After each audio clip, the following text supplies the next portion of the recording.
Good morning, campers. It's day 8, the sun is shining, and breakfast has arrived. What have we got here? What's in the bag? We have a croissant served with blackcurrant jam. We have some Cocoa Pops with the mini pint of milk. We've got orange and mango smoothie, thick and creamy toffee flavoured yoghurt, an easy peeler, and the star of the show is a bacon and egg bap in a lovely brioche bun. Yum yum! After breakfast, I decided it was finally time to get round to doing my beard. I wanted to colour it, cut it, and just make it look a bit neater. I actually intended to do this yesterday, and I recorded a whole section during breakfast all about my beard. So I'm going to cut back to that, then I will cut forward to today when I'm actually doing it. I'm going to film myself. My beard is like now going completely grey here. A note about my beard. My beard is naturally very, very, very dark brown, verging on black. Like my body hair, you can't really see, but it's not really brown, it's not jet black, but it's kind of a charcoal black is how I would describe it. That is my natural colour of my beard as well. It's kind of pepper pot my beard a little bit, but it's not even, which is why I still dye it. I'd have grey bits in certain places and then dark bits, and it just looks weird. It's not like a nice, sexy George Clooney pepper pot kind of look. It's not that. I'm just not ready to go grey yet. I'm 40 years old. I don't feel like I'm quite at that point. So maybe in a year or two, I'll start letting it go natural. It just makes me feel good when it's nice and like dark, and it's just how it used to be. It's like, I feel like I'm still my young self. So that's why I do it. If like women can dye their hair, like it's not even something we'd even mention, why can't I dye my beard? There should be no distinction between the two as far as I'm concerned.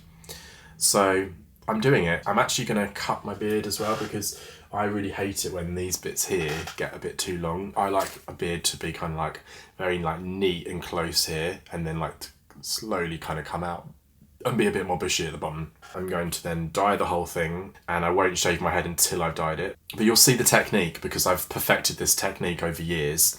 So any of you out there who want to dye your beards, this is the technique. This is the Joeby Victor method. So follow this and you can't go wrong. I'm looking about as rough as I could ever look right now because I've been here for a week. I've not been getting enough exercise, and I don't have any of the products I would usually have here. I've had to use this, which was in the hotel. I did actually try twice on delivery from the co-op to get conditioner delivered, and both times everything else came, but the conditioner didn't come. This is a really good tip if you're dyeing. I'm going to then line my skin all around the edges, so like here where I don't want dye to get on my skin. You can use any lip seal. I would just buy the cheapest, most plain one that you can. All I have, cherry Coca-Cola chapstick, but it's fine, it does the same job. You can scrub it off really easily without having to go really hard on your skin. Vaseline or a lip seal or a balm or something like that. If you did it without that, it would take a lot of scrubbing to get it off. It stops the dye penetrating the skin. Then I'm going to apply the dye. I'm going to leave it for probably only about 5 to 10 minutes. It'll be probably the time it takes for me to apply it. I normally wait a few minutes after that, and then I start to wash it out. You can buy the men's dyes that like the Just for Men, and there's a few other brands that specialise in beard dyes. Personally, I think they're a complete rip-off. They mark the price up. So I think Just for Men in the UK is around about £8 or £9, and you hardly get anything, and you can only use it once. It won't last. Whereas I use Weller Colston stuff, like it's not very fumey. You get a tube of dye and you get a tube of developer. So you get two things in the packet. You get conditioner in the packet. I have got conditioner, I forgot I had these. They also come with, obviously, the gloves in the little packet. I personally think that's way better than buying Just for Men, because this retails in the UAE for about 18 dirhams, which is about £3.50, just like something like that. It's half the price. I can get 2 full dyes out of this. Anyway, I'm rambling now. Cue time lapse.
It's lunchtime, as usual, because it's lunchtime every day, because the world spins and things happen repeatedly over a 24-hour period. With that said, what's in the bag? Coronation chicken sandwich. I've taken it out of the bag already because it was staying warm under my duvet. That's not even a joke. Leek and potato soup, possibly one of my favourite flavours. In fact, do you know what? I'm going to go out on a limb here and say, yes, it is my favourite flavour of soup. When it's done well, absolutely obsessed with leeks. I love anything from the onion family. I love leeks, garlic, shallots, onions, all that jazz. I have leeks with roast. My mum is making cheesy, creamy leeks on Sunday to go with our roast chicken, which I am so excited about. And we're going to have pigs in blankets and stuffing and Yorkshire puddings and gravy and bread sauce and red currant jelly or cranberry sauce. I don't know which one we've got. That's going to be my first roast since November. A bottle of the Hilden. Ironically, Val, if you're watching here, Val from Renaissance Hotel, London Heathrow. Val is very awesome. She calls me all the time and, well, I say that like she's calling me personally, just calling me because I'm special. I am special, but no, not in that way. I'm special in that way. My God, what have I become? What has happened to me? This is the real thing that the video is about. This is about what happens to you mentally when you're in hotel quarantine for this amount of time. Back to the point, I have literally no idea why I mentioned Val. Like, none at all. Maybe if I look in the bag, it'll remind me. Yes, it did remind me. So Val said to me, would you like some more water? Do you need any more bottled water? And I laughed out loud because I literally have about 10 bottles of bottled water over there. We've got a bread roll. Yes, I remember this, the Lotus bar cake. This was awesome. I think this was possibly one of the best desserts we've had. Got another banana with pepper, coming with pepper. Banana's not a banana these days unless it has pepper with it. Strong cheese and onion crisps. Not just cheese and onion, strong. Last but not least, although it is least because I'm not going to have it, a fresh... I keep saying fresh, it's not fresh, is it? Nothing fresh about this, it's from concentrate, but you know what I mean. Real orange juice as opposed to squash. That's what we're going to have for lunch. So I'm going to go in and try the soup. I've got my own drink here, a Pepsi Max. You can't get Pepsi Max in the UAE. Pepsi Zero. I don't know, it's just different. It's different to diet though. At home, I have a massive bag of ice in the freezer. I have ice with every single drink. For me, if it's not like freezing cold, something's gone very wrong. I could have asked for it, but I just thought, I'm sure these guys have got enough on their hands without me going, hi, can I have some ice, please? I'm sure they've got more important things to be dealing with, so I just haven't bothered. Okay, let's taste. Oh my God. I literally had the picture of a leek in my head then. It just tastes really vegetable-y, like really proper, like raw vegetable-y. I love the tomato soup they do here, the tomato and basil, but this takes the biscuit. Okay, we've got the coronation chicken sandwich now. It's looking pretty bang fresh if you ask me. You literally spend hours doing your beard and then that happens. I've learned as well, there's a certain way to eating sandwiches and burgers when you have a beard. Burger, 100% cut it in half and then you can eat it pretty much without getting it on your beard. It's basically when you're going flat side, like when you're going in like this is like near everything. So you want to rotate, go in with the jaunty angles. So if you stick with the triangulation, you're less likely to get stuff in your beard. Anyway, that's delicious. Oh, I've done it again. Right, we're going to try one of the real crisps. See, every time I open one, I'm just like, yeah, we need that triangle crisp packet. Someone's going to steal my idea now. I'm just putting this on record now. That's my idea. Someone's probably already done it. Can someone tell me the relevance of him? Is he a famous person, a sports star or someone? Like, should I know who that is? I am partial to other flavours though. I love a good prawn cocktail flavour. It can't be too sweet though. I love salt and vinegar as well. That used to be my favourite. Smoky bacon or ham crisps I really like. There's a company that basically makes crisps that look exactly like this. Maybe it was real. Bloody Mary flavour. And it was basically tomato, Worcestershire and like spice. I remember exactly where I was as well. I was sat in The Place to Eat, which is the restaurant at the top of the John Lewis department store in Oxford Street. But I remember having these crisps for the first time and being like, oh my God. This flavour of crisp, your favourite childhood crisps, what did you love? For me, I had a few. Skips were my number one. There was a cheese flavour and the cheese flavour were absolutely incredible because cheese mixed with the Skips texture, it was just unbeatable. They did a spring onion flavour, I think, or maybe that was the cheese I'm getting confused with. I also really loved Whatsits, and we still have Whatsits. We still have Skips, and Skips, I still buy them now. And also, little tip, if you love Skips, Marks and Spencer's own prawn cocktail shells, only Marks and Spencer's ones, not Waitrose, not Sainsbury's, not Tesco's, not anyone else. Marks and Spencer's, they come in a bag about this size. They are basically Skips. I think they're made by KP, whoever makes Skips now. Go to Marks and Spencer's, you can get a massive bag for not a lot. I always wanted Salt and Shake because everyone at school had them, and I just loved the idea of this little blue packet in the packet that you used to then, but I'm not really a massive fan of ready salted crisps. They're a bit boring. Monster Munch, oh yes, Monster Munch are up there. Basically all of the kind of different textured crisps. Base Raiders were really good as well. They were like the cheapo kind of 10p a packet. They might have even been less than that at one point. Little alien faces, pickled onion flavour. That's another flavour of mine that I love, pickled onion. I do remember Flintstones crisps at one point. I'm sure most of you people out there will have no idea what I'm talking about, but there was a point in the 90s where you could get Flintstones crisps. The Flintstones film came out that had the B-52s and Love Shack and all of that. Probably something to do with that promotion. That's probably why they never stuck around. But they were textured crisps, and they had cheese boulders. Does anyone remember Fiendish Feet? I used to love Fiendish Feet, and I used to get them, and I used to save the pots, and I had all the different feet. Anyway, I'm going to go and enjoy the rest of my lunch before it cools down, warms up, and goes mouldy. I will go and do some outside time, and I will catch you then. Unfortunately, you won't catch me then because you didn't put a memory card in your camera. You didn't record anything. In fact, you walked around for 5 minutes recording, but you weren't recording, and then you realised.